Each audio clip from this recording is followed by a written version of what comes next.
welcome to day 2 of my trip. This may look and sound slightly different to normal, firstly because I'm filming it on my phone, but secondly because, as you can see, I'm suffering from a startling lack of a boat. The reason for this is simple.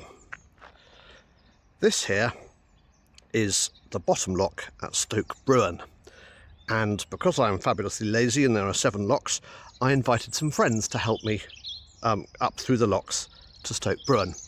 Now, I don't mind filming myself if I have to, but I draw the line at dragging in my friends to my own particular YouTube obsession, and in any case the purpose of the trip was to have fun and chat to my friends and so on, not to do filming. So with that in mind, instead I am going to show you a drone shot of the whole flight of locks, and I will join you at the top lock in Stoke Bruerne. See you in a minute.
About 3/4 of the way up the flight, we come across this interesting structure, a patch of tarmac, which is in fact a bridge, albeit at canal level, which goes over what used to be an arm going off into this field. There was in fact a brickworks over there.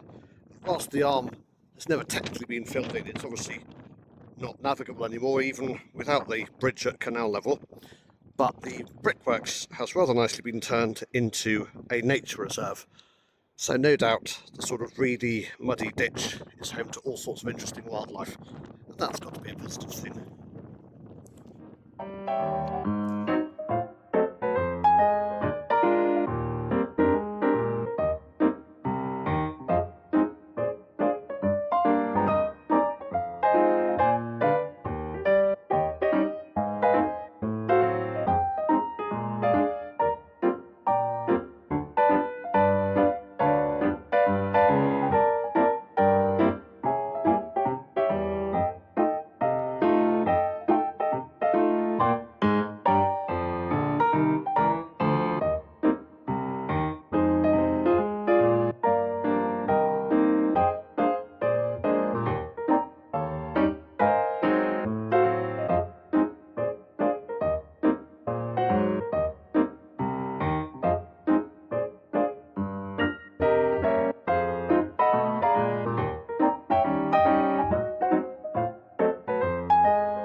Coming into the village of Stoke Bruerne, we can see an interesting bridge with two arches, and under the left arch you can see something unusual. That is a disused lock. In fact, originally, well, not originally, but in the 1810s or so, all of these locks were doubled up, and there were two locks where now there are one. That arrangement only lasted about 30 years before the original locks were filled in, and the new locks are what you now get to go down. However, one original lock remains, and it is under this bridge across this patch of grass. Now, I say original lock. Hello. Yes, very well, thank you. I say original lock, but in actual fact, only the chamber is remotely original and not all of that. This lock, as it currently stands, has been somewhat manufactured. The gates are not the right sort of gates. They're from a different canal altogether. I think one in Gloucester. The sill has been built up to significantly above canal level, so the gates should be roughly twice as tall as they are at the moment. And inside there is the hull of a working boat and the remains of what was a weighbridge, neither of which were ever there when this canal was working. They've just been put here. And in fact, that's sort of Stoke Bruerne all over. It's easy to see why it has happened like this, and in fact no criticism is intended, but nevertheless Stoke Bruerne is almost entirely manufactured as a canal centre. It never was. What it was one of about 50 such villages along the length of the canal. However, there are a lot of bits of infrastructure quite near Stoke Bruerne, like the Blissworth Tunnel, and there is an old corn warehouse, and there is this lock, and so it's quite a good place to sort of make a, as I say, slightly manufactured exterior museum. It's interesting if you go up to Braunston, which is actually much more of a original town centre for canals and a hub. It's nothing like this. There's no lovely signs, there's no sort of museum or cafe. But of course Braunston has the disadvantage of being not a lovely village in Northamptonshire, but a suburb of Daventry. So perhaps that's why. In any case, it's very beautiful and it's well worth having a look at. Right, well, we're back on the boat and it's time to head for the tunnel.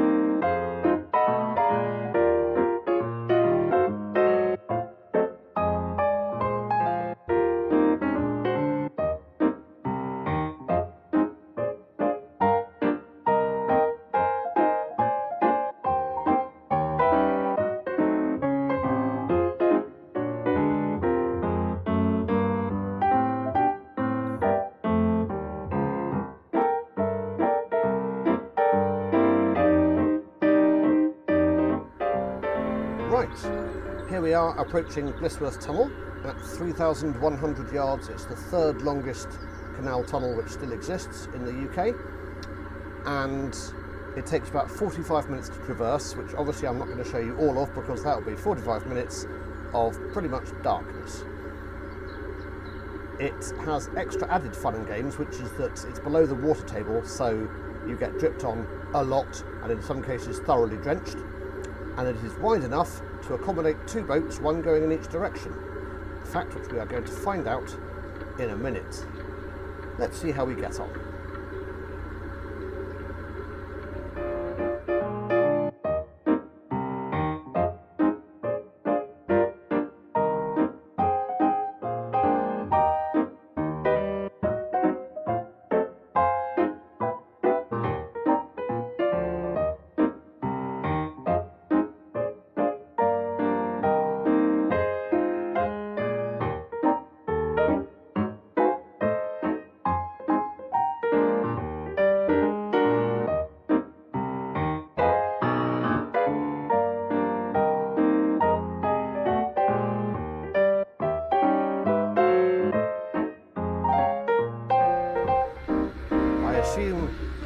found out by now that the light ahead is sadly not the end of the tunnel, but an approaching boat.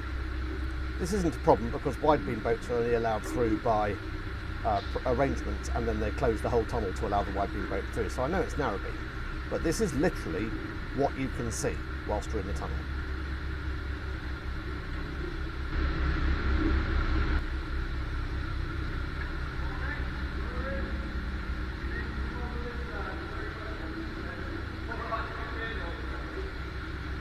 The chap's warning me that there is a massive deluge of water ahead, which you can perhaps hear, but it's alright, I managed to mostly avoid it.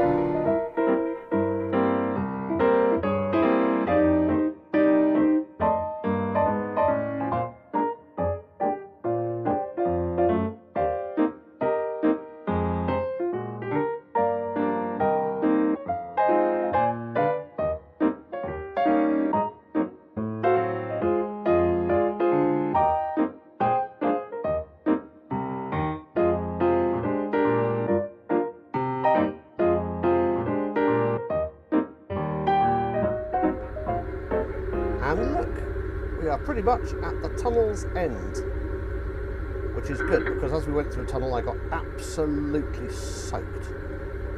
I'll switch to a rear shot in a minute and then you can see me looking a little bit like a drowned rat. In any case, having pretty much exited the tunnel now, it's time to take ourselves off and find a mooring in the village of Blissworth, from which I will regroup and we will carry on tomorrow. Let's go and do that.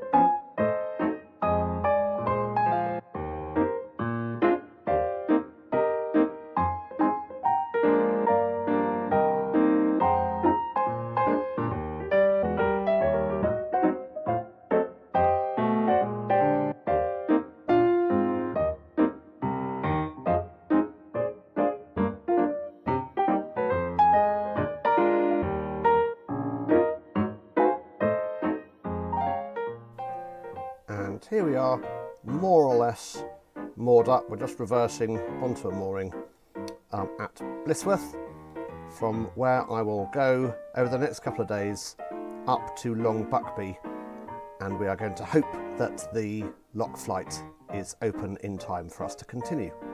I hope you enjoyed this, and if you did, please do like and subscribe, and I'll see you next time. Goodbye.